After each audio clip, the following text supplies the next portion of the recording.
Hey everyone, I have a little quiz for you. What do a jade plant, a hoya, and a snake plant have in common? They're all succulents, and that's what we're going to talk about today.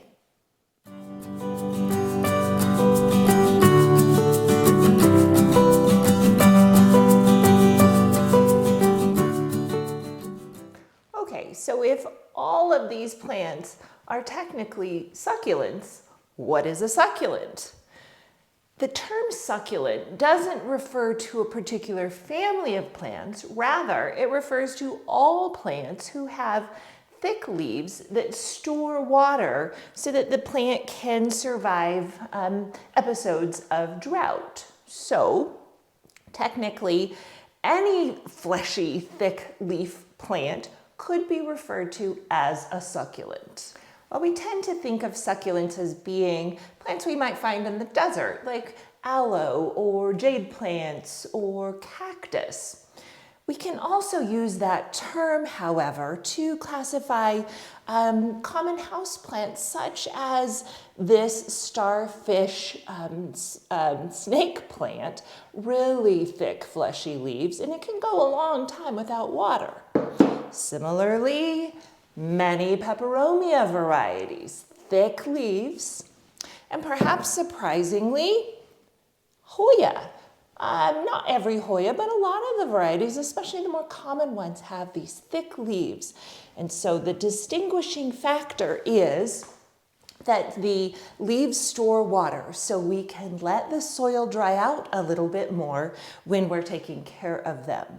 So while they're not all necessarily related, they do share some common characteristics, and that helps us know how to best take care of them. So let's jump into care. Light. First and foremost, succulent plants have been adapted to dry, arid, sunny environments, and so they like a lot of light. They can handle direct, bright light. Now, they certainly can tolerate indirect light, but you're going to find the best growth, the most vigorous growth and color when you're giving your plant direct, bright light.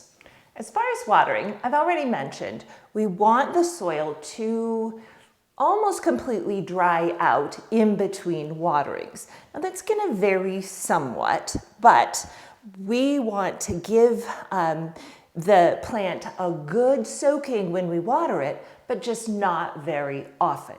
And of course, that's going to be modulated by how much light the plant is getting.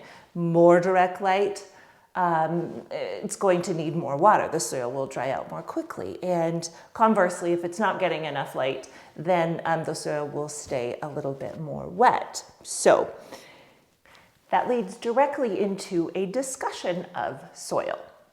Succulents prefer a very well-draining soil, so something that's very chunky, very sandy, something that is going to allow the water to not sit on the roots. So you can buy from your local garden center or online a bag of soil that is particularly designed for cactus and succulents.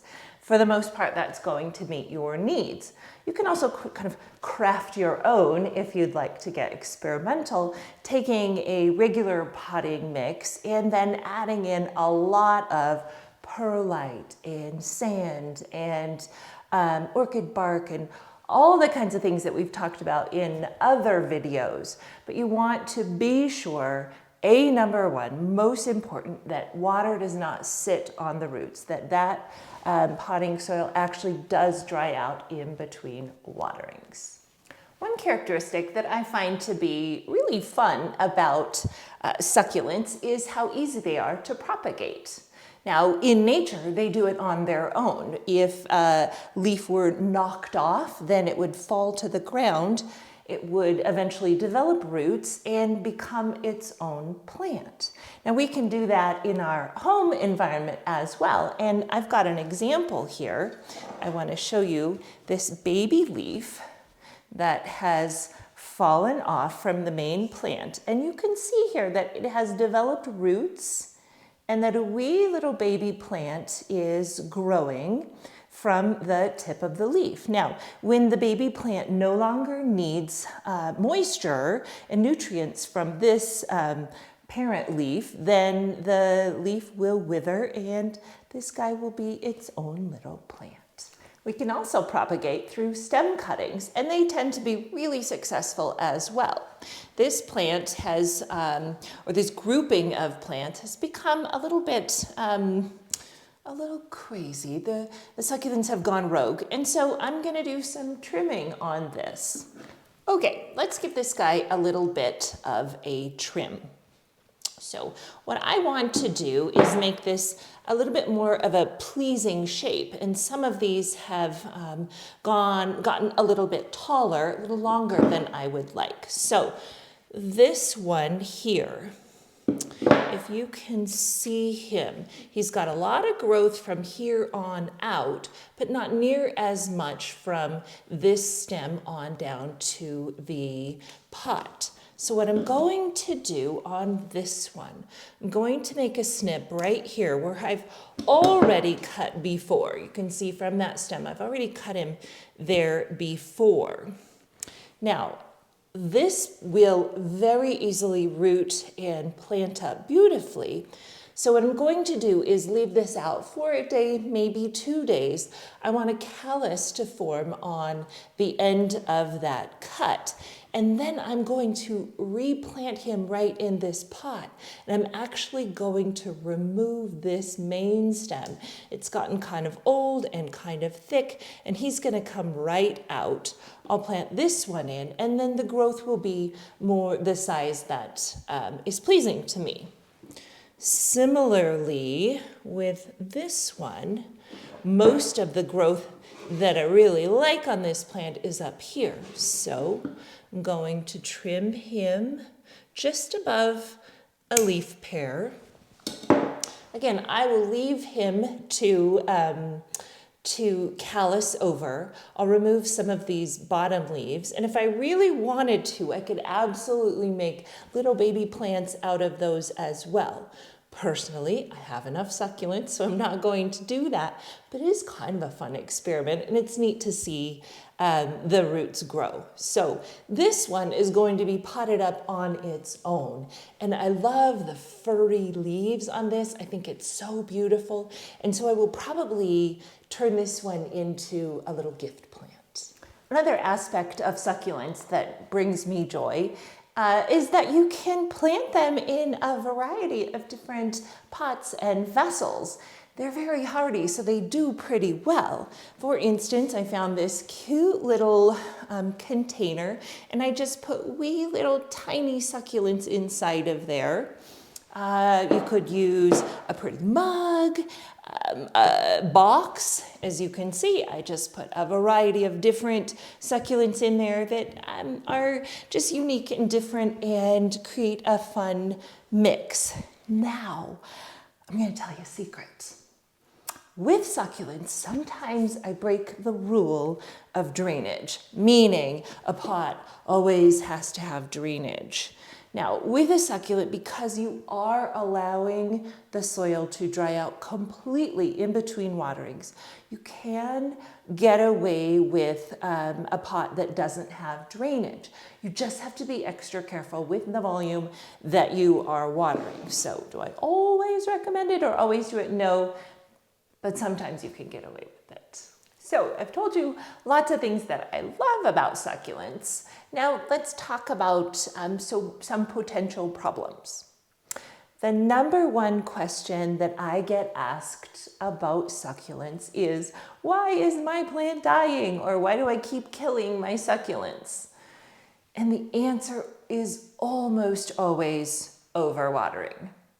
Now, To be sure, we love to nurture our plants, and watering is one of the ways we do that. But succulents don't like that kind of loving. They really, really, really want their soil to dry out completely in between waterings. And if you don't do that, then you're going to see the leaves turning yellow, falling off, and eventually the plant will die. So, on the other side of that, how do we know when our plants need water, right? If the soil is completely dry, or like, how do we know? Well, the plants, most of the plants also will give you a clue.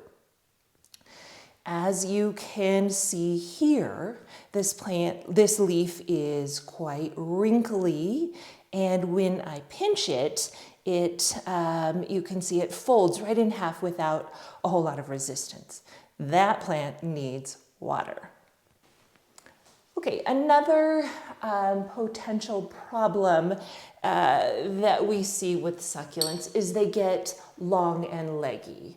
Now, the technical term for that is etiolation. And what it means basically is that the plant is desperately seeking light. And so it's going through a growth pattern that will lead it to getting the light that it needs. Now, this plant is a great example of that.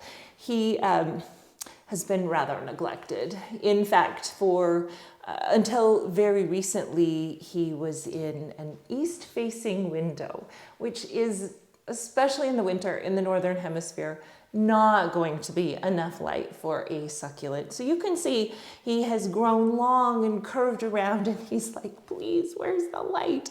And this stem as well has gotten quite tall. They're not supposed to be tall like that. And the only growth is way out here on the end where it can find light. So succulents on the whole tend to be very hardy, and they'll do what they need to do to live. Like when I was talking about overwatering, like they'll start dropping leaves in order to preserve the integrity of the whole plant, but that just doesn't last very long, and this just doesn't look very good.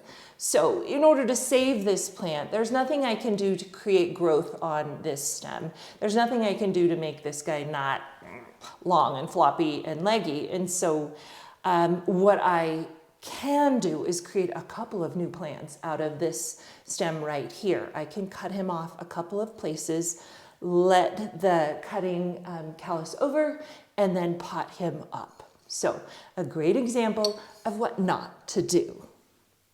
Thank you for watching my video all about succulent care and propagation.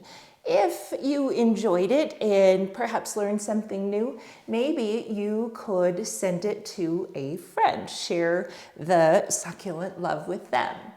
Again, if you enjoyed the video, please give it a thumbs up. Please subscribe if you're not yet subscribed to my channel.